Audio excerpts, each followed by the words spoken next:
I finally made it to Italy. Oh my god, I am so happy to be here. This episode, as well as the next one, will be of the most sentimental value to me. And that's because as a child, I used to come here for summer holidays with my parents. My uncle had an apartment in one of the most picturesque, charming towns I've seen in Italy. I've been wanting to come back here my whole life, but it's not too close to any airports, so it always needed to be a road trip ideally. I think the closest airport is in Nice in France. Anyway, on my way there, I will be visiting Verona, Lake Garda, and then the beautiful Cinque Terre. And finally, along the coast, I will drive towards the region of Liguria.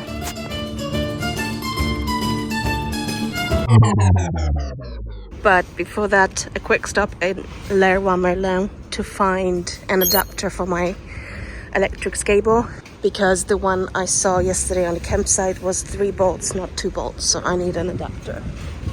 My mission successful. I had to actually take the cable inside Leroy Merlin to make sure that it's the right input. Yeah, if you're traveling in Europe, you probably need both. This is the most universal, but all of the campsites that I've been to so far had this plug. So it's good to have both options.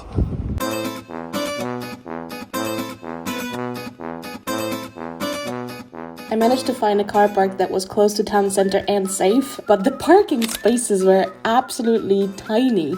The maximum height was 2.15 meters, so literally just about for my van to fit. This is what my van looked like in one of the few spaces I could find, so really small. Everyone says I love you.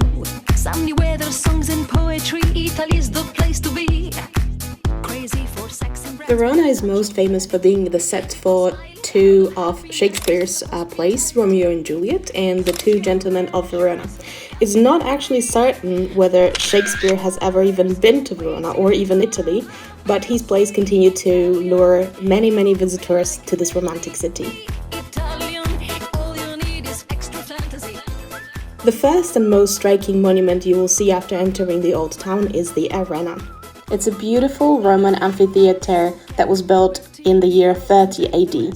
It is still in use today and it's used for large-scale opera performances. In the ancient times, it used to be able to hold nearly 30,000 people. Nowadays, the capacity is decreased to 22,000.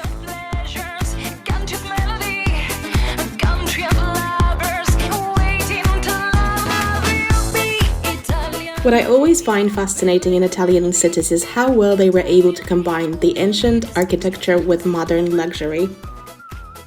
Piazza Erbe in Verona is probably the most famous square in the historic center of the Verona city.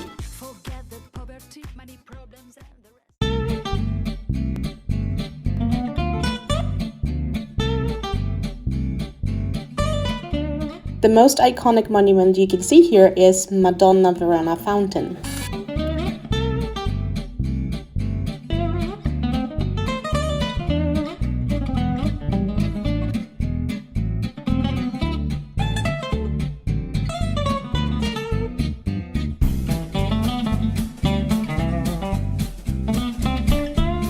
Romeo's house is located about 300 meters from Juliet's house, but unfortunately it's a private property and it cannot be visited.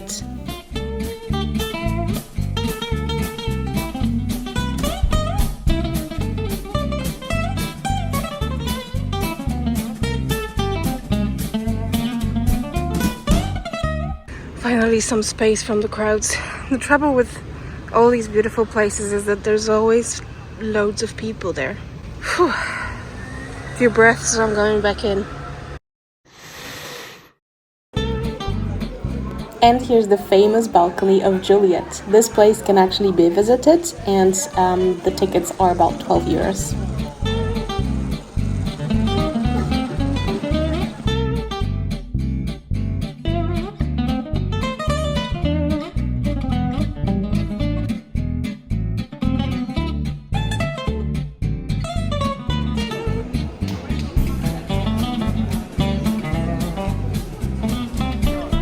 I loved the vibe of Verona. It's beautiful, it's charming, it's romantic. I love Italy. I am obsessed with this country and it's my favorite place in the entire world.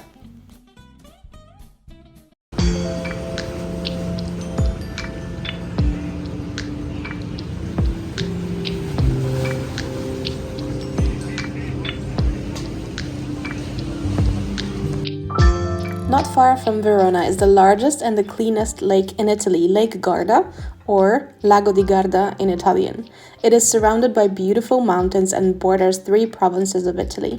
Around the lake there are numerous towns. They are more and less crowded. That again provides stunning Italian experiences. This is where I ended up tonight. I drove 45 minutes up.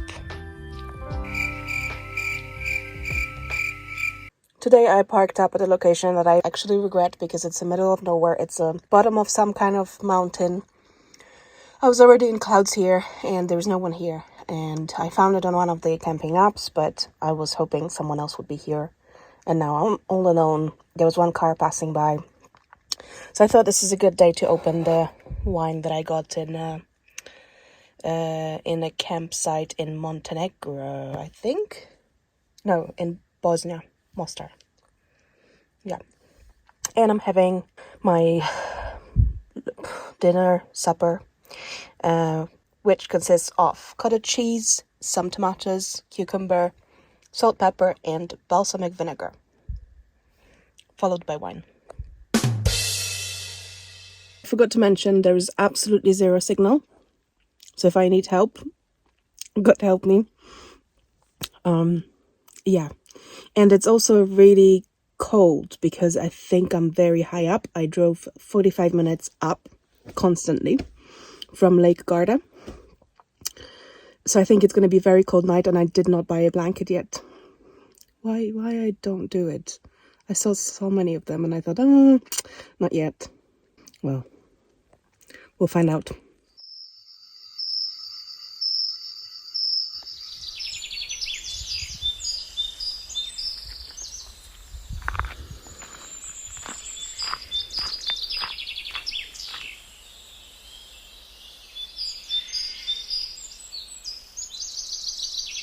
Del 4,8% a settembre la bolletta del gas rispetto ad agosto sul mercato italiano. L'Inter a San Siro batte 1-0 il Benfica i neroazzurri primi. In the morning, I continued my journey around Lake Garda. I stopped in a number of towns, but I think the one that made the best impression for me was Bardolino. But honestly, all of these towns are amazing. So if you have a chance, do a tour around Lake Garda.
This was my stop for the night, along a few other campers, just by the road. It's literally impossible to find a spot for wild camping near Cinque Terre.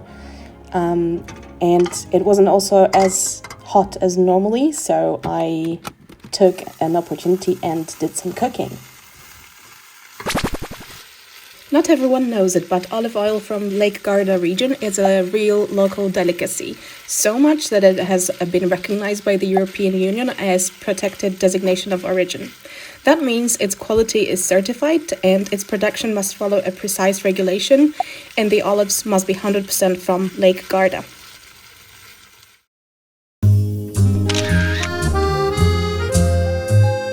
next destination was Cinque Terre in La Spezia region. I visited Manarola, which is a small town in Cinque Terre, a couple of years ago with my mom, and I was so stunned by it. I really needed to go back again and take some better pictures and videos. Cinque Terre is definitely one of the top locations in Italy to visit, in my opinion.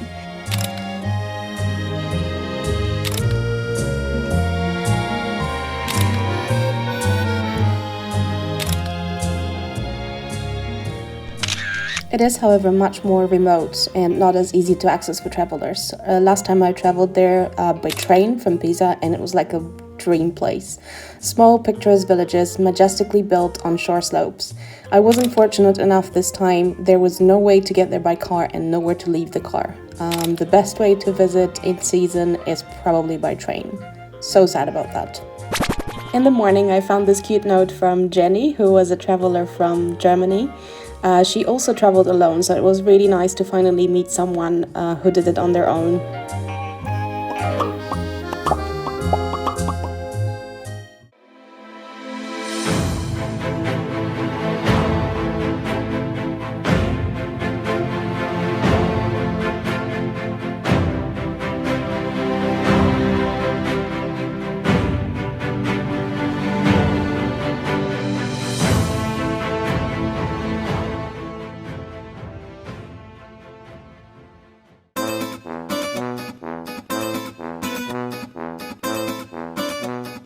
Liguria is the third smallest region of Italy, and it's bordering the Ligurian Sea. It comprises of the provinces of Genoa, Imperia, La Spezia, and Savona. I passed by Genoa with its humongous, gigantic ship on the shore, and now I'm heading for a small break in Imperia. Poetry, Italy's the place to be. Crazy for sex and brands with a touch of vanity. People smiling out of happiness, this is hospitality. A country of pleasures, a country of melody, a country of lovers, waiting to love you. Be Italian, you'll be like a melody. Be Italian, all you need is extra fantasy. And small change of plans, I'm gonna find camping and stay here for the night, and I'm gonna carry on tomorrow. This is the camping for tonight. Well, it's not actually a beach at all. Let's find a different one. I love how they built railway here. Like, it must be really beautiful to travel by train. But then, what about the people on the beach? This is the camping for tonight. Spaghetti, pizza and girls, everyone says I love you. Sunny weather, songs and poetry, Italy's the place to be. Sono avvolti in una nuvola di farina. Se più dolce del cioccolato, c'è solo preparare una torta al cioccolato. Se continui a vivere lo stesso sogno anche quando... I don't recall ever being in Imperia before, even though it's very close to the areas I used to come to as a child. I wanted to spend some more time here because it looks amazing, but I'm so excited to finally get to the places I remember that I only spent a short break here.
Now, this is Sanremo. This is a place that I definitely remember, and the thing I remember it for the most is the famous Festival of Flowers, which is called Corso Fiorito.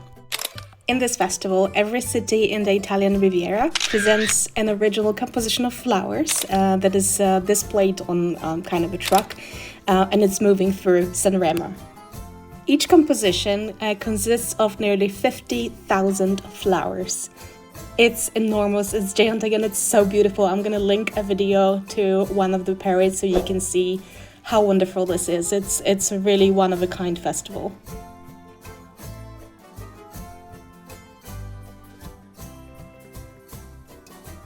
Sanremo is also famous for its casino. Gambling in Italy is very heavily regulated, but I don't think visitors are coming to this place only for that purpose. The building itself is very majestic, and a lot of people come just for sightseeing.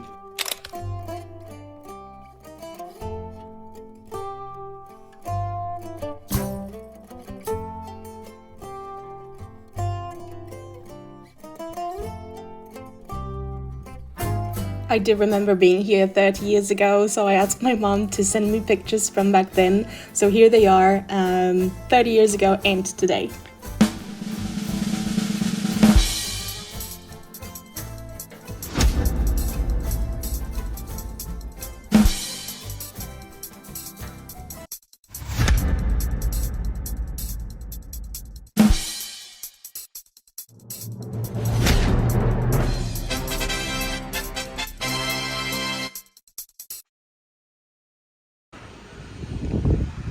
Just 2 minutes from town center, and it's so quiet and calm.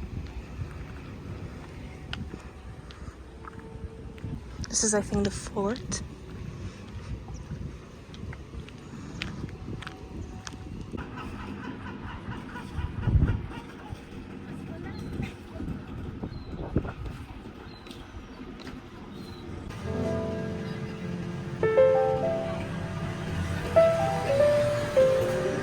Sanremo is also home to other annual events such as music festival or Milan Sanremo cycling. Together with its beautiful architecture and coastal location, there is always something to do in Sanremo.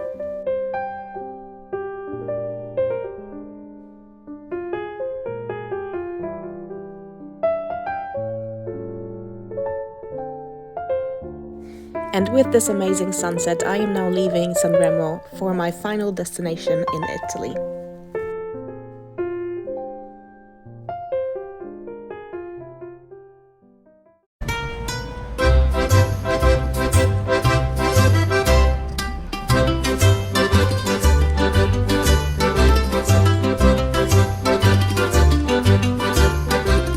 And here is the moment I've been waiting for so many years. The beautiful town of Dolce Acqua.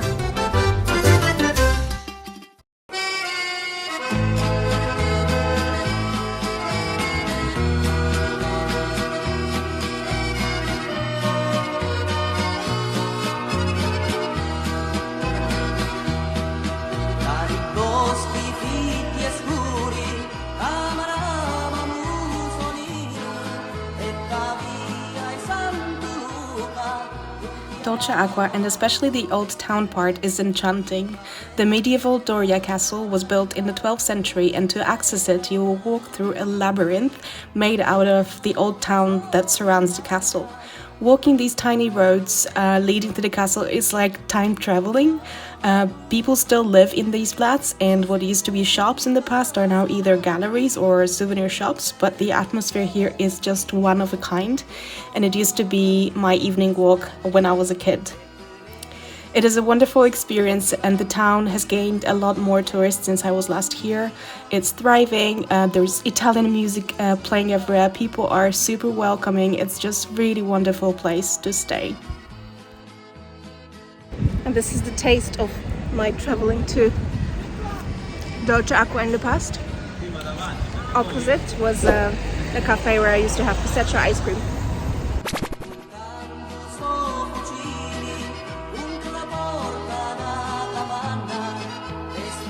On the other side of the castle, there is a beautiful, majestic bridge that once inspired the famous Monet to paint. He said that the place was magnificent and the bridge is a jewel of lightness, which I couldn't disagree with.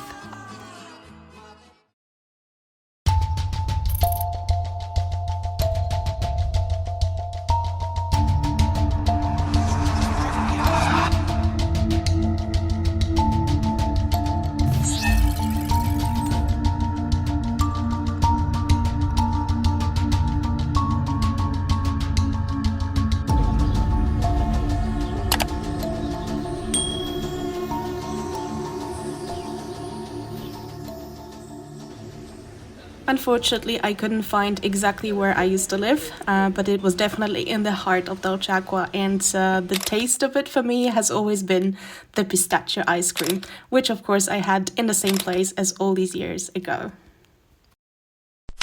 There's another quaint and equally impressive village nearby which is called Apricale. It is a bit more secluded and may not be possible to visit in winter, but if you're ever in Dolce Acqua, don't miss this one.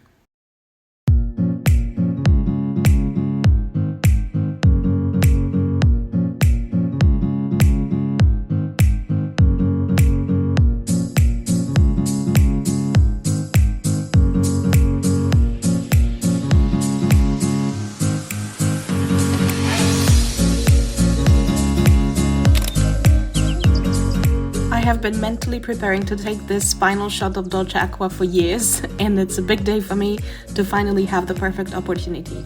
And with that, I am saying bye, and I'll see you, hopefully, in the French Riviera.